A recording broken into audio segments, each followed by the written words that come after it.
Uma outra notícia, a Comissão Parlamentar Mista de Inquérito do INSS quer ouvir na próxima semana o lobista Antônio Carlos Camilo Antunes, o careca do INSS, também o empresário Maurício Camisotti. Os dois foram presos pela Polícia Federal nas investigações sobre fraudes em descontos associativos no INSS. A operação foi autorizada pelo ministro André Mendonça do Supremo Tribunal Federal.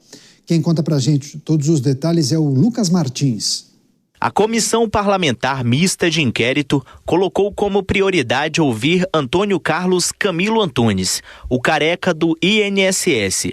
O lobista foi preso pela Polícia Federal na investigação sobre o esquema de descontos ilegais de aposentados e pensionistas. Mesmo com a prisão, o presidente da CPMI, senador Carlos Viana, do Podemos de Minas Gerais, informou que solicitou ao Supremo Tribunal Federal que libere o investigado para falar à comissão na segunda-feira, às 16h.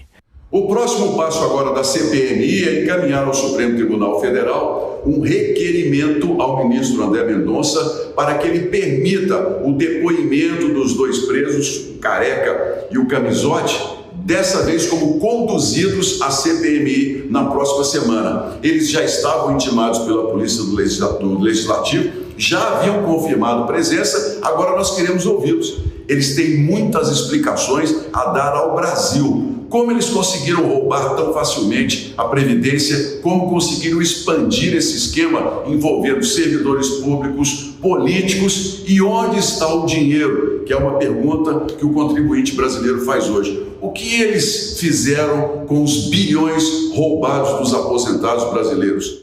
Autorizada pelo ministro da Suprema Corte, André Mendonça, a Polícia Federal deflagrou a Operação Cambota, um desdobramento da Operação Sem Desconto, que investiga o esquema nacional de descontos não autorizados do INSS. Segundo as investigações, o careca suspeito de participação no esquema de descontos ilegais em benefícios teria movimentado cerca de 12 milhões de reais em 4 meses. Na operação, os agentes apreenderam obras de artes como um quadro de Di Cavalcante e carros de luxo, além de uma réplica de um modelo pilotado por Ayrton Senna na Fórmula 1. Além de Camilo Antunes, também foi preso o empresário Maurício Camisotti, que também está sendo convocado a depor na comissão. De acordo com a Polícia Federal, Camilo Antunes era o operador que intermediava entre as associações que cometiam descontos indevidos e repassava esses valores a funcionários do INSS. Já Maurício Camisotti funcionava como uma espécie de sócio oculto que recebia esses valores de entidades investigadas pela Polícia Federal. A convocação do careca do INSS foi uma das mais solicitadas por deputados e senadores. Ao todo, foram apresentados 14 requerimentos solicitando a oitiva, incluindo o do próprio presidente da CPMI e do relator, deputado Alfredo Gaspar. Em um deles, o senador Isalci Lucas classificou a participação do convocado como medida de urgência diante das investigações que, de acordo com o senador, posiciona o lobista como epicentro operacional desse esquema criminoso. Maurício Camisotti também está na lista de convocados e deve ser ouvido na próxima quinta-feira, se autorizado pelo STF. Pois é, e tem a decisão do ministro André Mendonça, que desobrigou o careca do INSS e também o empresário Camisotti a comparecerem na CPMI. Só que essa decisão do ministro André Mendonça está registrada como sigilosa no sistema do Supremo Tribunal Federal. Essa informação dessa manifestação do ministro do Supremo foi confirmada, inclusive, pelo presidente da CPMI, o Carlos Viana, do Podemos de Minas Gerais, mas ele disse que vai recorrer dessa decisão e ele disse o seguinte a um portal de notícias, vou abrir aspas para o senador Carlos Viana: é fundamental que eles compareçam para que possam esclarecer com rapidez tudo o que aconteceu a respeito da decisão do ministro, mas considero injustificável permitir que não venham depor.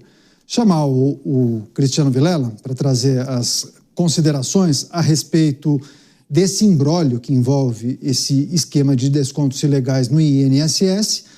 o avanço das investigações da Polícia Federal, também dos órgãos de fiscalização e controle, mas agora a CPMI, que também tem feito um trabalho importante de trazer figuras que participaram do processo ou que, de alguma maneira, estiveram à frente do INSS e também do Ministério da Previdência, mas olhando para essa situação que envolve o chamamento feito pela CPMI dessa figura que vem sendo chamada de careca do INSS e um outro empresário, e a negativa que saiu há pouco do ministro André Mendonça, Vilela. Pois é, Caniato, existe um elemento importante nessa questão, especialmente quando se trata do careca do INSS, na forma como ele é conhecido, que se encontra preso, inclusive, com uma prisão preventiva ordenada pelo próprio ministro André Mendonça, no curso das investigações, no sentido de que ninguém é obrigado a produzir prova contra si. Então, em situações como essa, é bastante comum que a pessoa, sendo investigado, sendo um objeto de investigação, venha pleitear no judiciário que não seja obrigada a falar, até porque as testemunhas, as pessoas que prestam depoimento perante as comissões, elas têm o dever, a obrigação de falar a verdade. Uma vez obtendo um provimento judicial, aí sim, elas se desobrigam. E eu vejo que isso vai justamente nessa linha. Essa decisão de André Mendonça, ela vai seguramente no sentido de resguardar que a pessoa ela não precise necessariamente produzir prova contra si. E aí, nesse sentido, ou a pessoa vai se mantém em silêncio, ou a pessoa, eventualmente, nem se dirige, né? Poderia ficar desobrigada de se dirigir ao comparecimento à comissão parlamentar de inquérito. Pois é, claro, a gente vai seguir acompanhando essas movimentações. Agora, por exemplo, Polícia Federal dispõe de outros recursos para, eventualmente, conseguir levantar informações a respeito do esquema, né? Talvez as ferramentas de uma CPMI sejam mais limitadas, Vilela? Sim, em últimas CPIs, nas CPIs mais recentes, nós tivemos algumas possibilidades que foram construídas no sentido da manutenção da ida dessas pessoas à CPI, agora, com a possibilidade, naturalmente, delas não se manifestarem naqueles temas específicos onde elas poderiam se incriminar. Então, são situações que, de alguma forma, podem ser flexibilizadas no sentido de fazer com que o trabalho possa ser mais efetivo. Agora, o fato é que as CPIs, de uma forma geral, elas perderam força no Brasil.